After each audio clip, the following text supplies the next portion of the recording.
Assalamualaikum warahmatullahi wabarakatuh. Bertemu lagi dengan Ibu dalam mata pelajaran Bahasa Indonesia. Jadi sebelum kita lanjut ke materi selanjutnya, Ibu ingin merefleksi kembali pembelajaran yang telah kita lakukan pada pertemuan-pertemuan sebelumnya.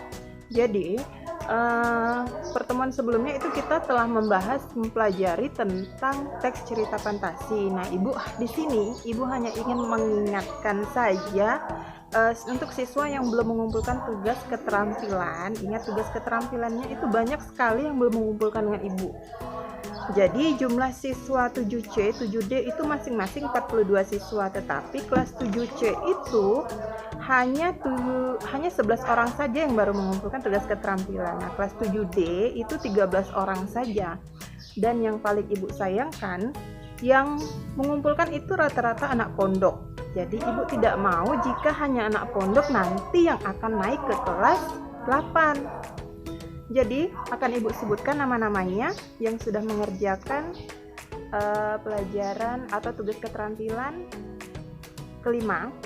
Kelas 7C itu ada 11 orang. Yang pertama Diva Rizky Maulana, Fiona Medlinisa, Kayla Sulistiawati, Maulidia Felicity, Muhammad Fakih Aryono Akbar, Nur Syariah Sriwahyuni, Nyemas Ririn Jalbi Rahayu, Rasya, Feliza Amelia, Firni Apriliani, dan yang terakhir Jara Syahbani.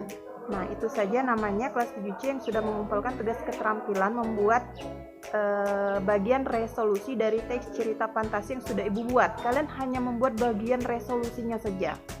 Nah, kelas 7D yang sudah mengumpulkan itu yang pertama Azam, yang kedua Dava Kalib Suwandi, terus Desiana, yang keempat Hesti Diana Aziza, selanjutnya Hildan Excel, Lutfi Emeraldi, Muhammad Fahri Suradimaja, Muhammad Raditya Ardiansyah, Opi Saktia Rahman, Rahmadani, Rasti Jahnindi, dan Rasti Jahnanda. Terus yang terakhir itu Surya Chandra. Nah, yang paling Ibu sayangkan, tugas pertama itu banyak sekali siswa-siswa Ibu di rumahnya belum mengumpulkan. Jika ada kendala itu mohon sampaikan ke Ibu. Jangan kalian menghilang saja tidak ada kabar.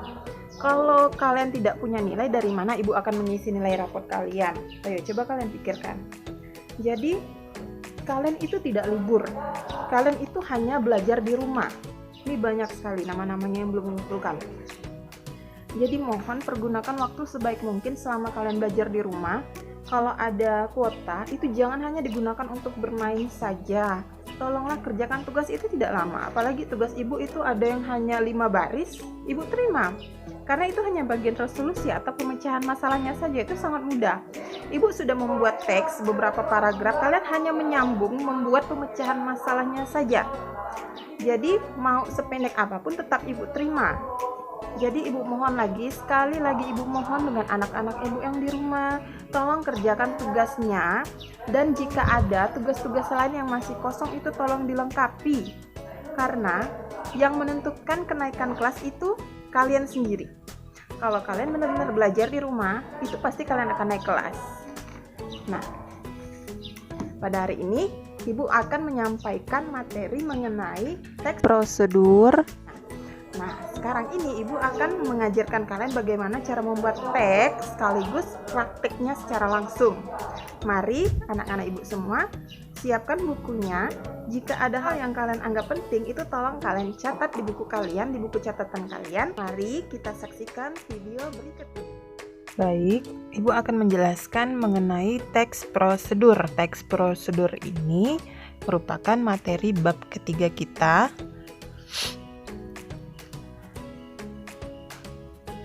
Yang pertama, definisi teks prosedur. Definisi itu sama dengan pengertian. Teks prosedur ialah teks yang berisi tujuan dan langkah-langkah untuk memberi petunjuk cara melakukan sesuatu melalui serangkaian tindakan atau langkah.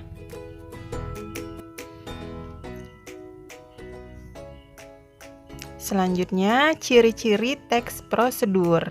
Nah, ciri-ciri teks prosedur yang pertama yaitu menggunakan pola kalimat perintah atau imperatif. Jadi nama lain dari kalimat perintah itu yaitu kalimat imperatif. Yang kedua, menggunakan kata kerja aktif. Yang ketiga, menggunakan kata penghubung atau konjungsi untuk mengurutkan kegiatan. Yang keempat, menggunakan kata keterangan. Ada keterangan waktu, tempat, dan cara. Dan yang terakhir, berisi langkah-langkah. Nah, ini ciri-ciri umum teks prosedur. Di buku yang kalian pegang juga di situ ada pemaparan apa-apa saja ciri-ciri teks prosedur. Jadi ini Ibu ambil garis besarnya dari keseluruhan ciri-ciri itu. Selanjutnya, ciri yang pertama, Ibu akan jelaskan menggunakan pola kalimat perintah atau imperatif.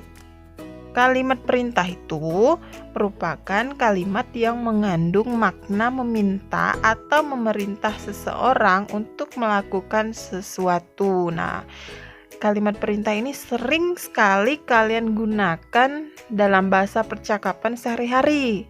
Contohnya nih ada, tolong matikan keran air itu. Penekanan kalimat perintah ini terletak pada kata tolong. Yang kedua, jangan membuat ribut anak-anak. Nah, di sini penekanannya ada pada kata jangan. Yang ketiga, saya minta kerjakan tugasmu tepat waktu.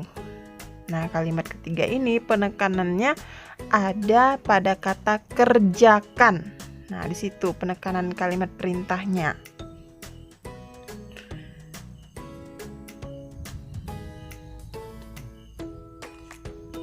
Lanjut, ciri yang selanjutnya atau ciri yang kedua yaitu menggunakan kata kerja aktif. Apa itu kata kerja aktif? Kata kerja aktif adalah kata kerja yang memberikan suatu tindakan kepada objeknya. Nah, di SD mungkin itu kalian pernah mempelajari yang namanya kata kerja. Ada aktif, ada pasif. Cara membedakan kata kerja aktif dengan pasif itu sangat mudah. Kalau kata kerja aktif itu menggunakan awalan me. Sedangkan kata kerja pasif itu biasanya menggunakan awalan di. Kita lihat contohnya di sini. Menyiram. Nah, itu bentuk aktifnya. Kalau bentuk pasifnya itu disiram. Ibu ambil contoh kalimat, Ani menyiram tanaman. Nah, itu bentuk kalimat aktifnya, kata kerja aktifnya. Ibu menyiram tanaman. Bentuk pasifnya, tanaman disiram oleh ibu. Nah, posisinya dibalik antara subjek dengan objeknya. Predikat tetap berada di tengah, cuma posisi subjek dengan objeknya itu diubah posisinya. Jika kalimatnya merupakan kata kerja aktif, posisi yang di depan yaitu subjek atau orangnya. Namun, jika ingin diubah menjadi kalimat pasif, subjeknya diposisikan di belakang predikat atau di belakang kata kerja. Jadi objeknya yang di depan. Contoh yang kedua ada kata membungkus. Nah, bentuk aktifnya membungkus. Jadi bentuk pasifnya dibungkus. Selanjutnya melempar. Melempar ini bentuk aktifnya. Jika bentuk pasifnya yaitu dilempar. Contohnya misalnya, Adik melempar anjing dengan batu. Nah, bentuk pasifnya yaitu anjing dilempar adik dengan batu. Jangan ketika ingin mengubah menjadi kalimat pasif, posisi subjek dengan objeknya jangan sampai tidak diubah. Kalau tidak diubah nanti posisi bentuk kalimatnya seperti ini. Adik melempar anjing dengan batu. Kalau tidak diubah nanti akan seperti ini. Adik dilempar anjing dengan batu. Nah, itu merupakan kalimat yang tidak logis atau tidak masuk akal. Jadi aturan dalam pengubahan kata kerja aktif menjadi pasif itu sangat mudah sebenarnya, hanya membolak-balikkan posisi subjek dan objeknya saja.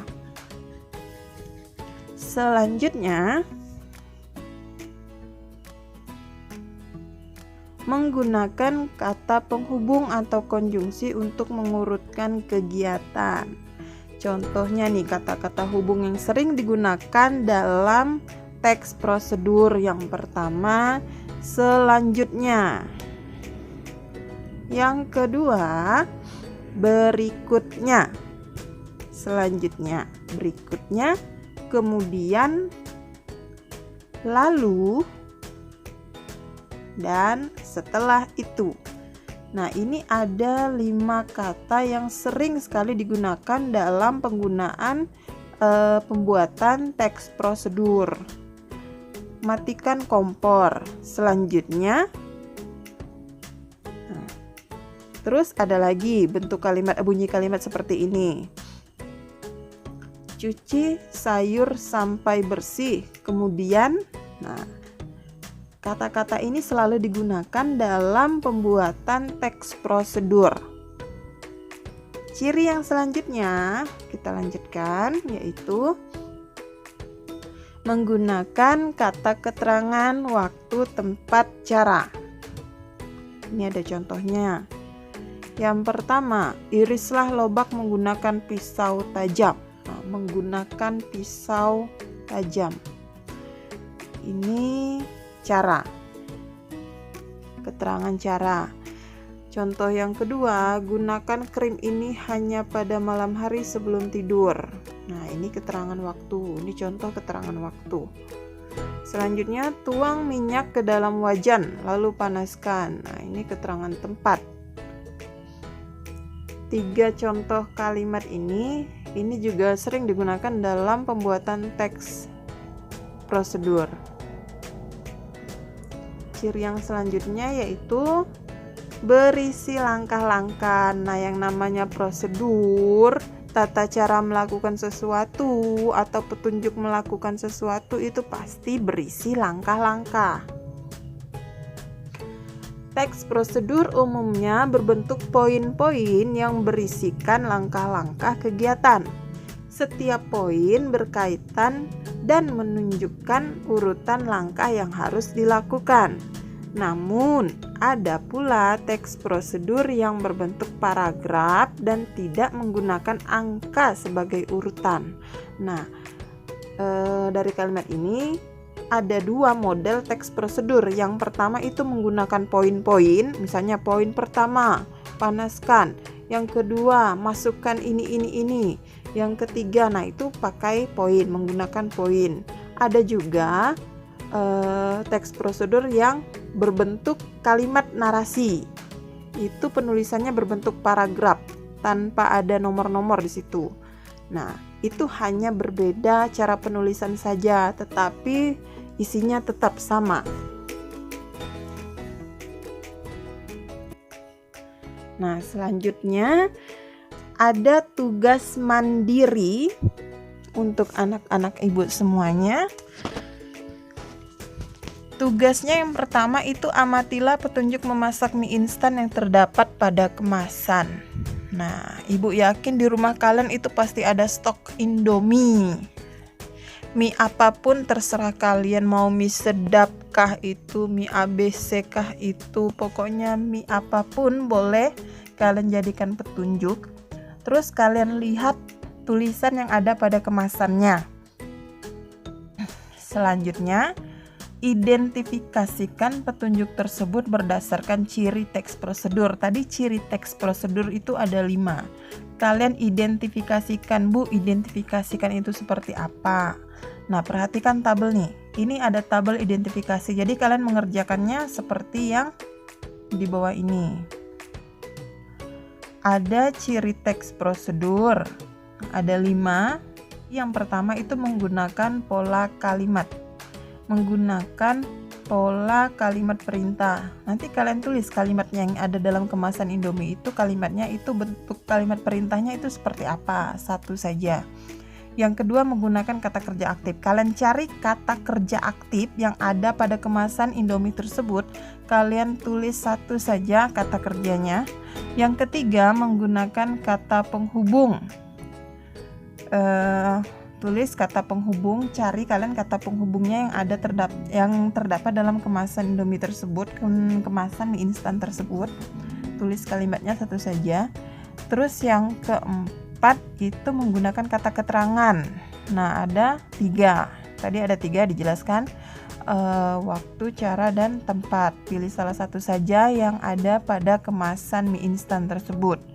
Terus yang terakhir itu berisi langkah-langkah. Nah, kalian tulis langkah-langkah cara memasak mie instan tersebut. Itu bisa kalian buatkan tabel seperti ini. Setelah itu, kalian foto hasilnya, kalian kirim ke WA Ibu. Kemarin sudah Ibu berikan nomor WA Ibu pada wali kelas kalian masing-masing. Kalau begitu, Ibu akhiri pembelajaran kita pada hari ini. Jika ada hal-hal yang tidak kalian pahami, bisa kalian tanyakan pada Ibu melalui WA pribadi, chat pribadi ke Ibu, atau kalian bisa tulis juga di kolom komentarnya di bawah video ini ya. Dan pembelajaran kita pada pagi hari ini, Ibu harapkan kalian selalu juga kesehatan, terus dipelajari apa-apa yang sudah diajarkan, dibaca kembali. Ibu akhiri, Assalamualaikum warahmatullahi wabarakatuh.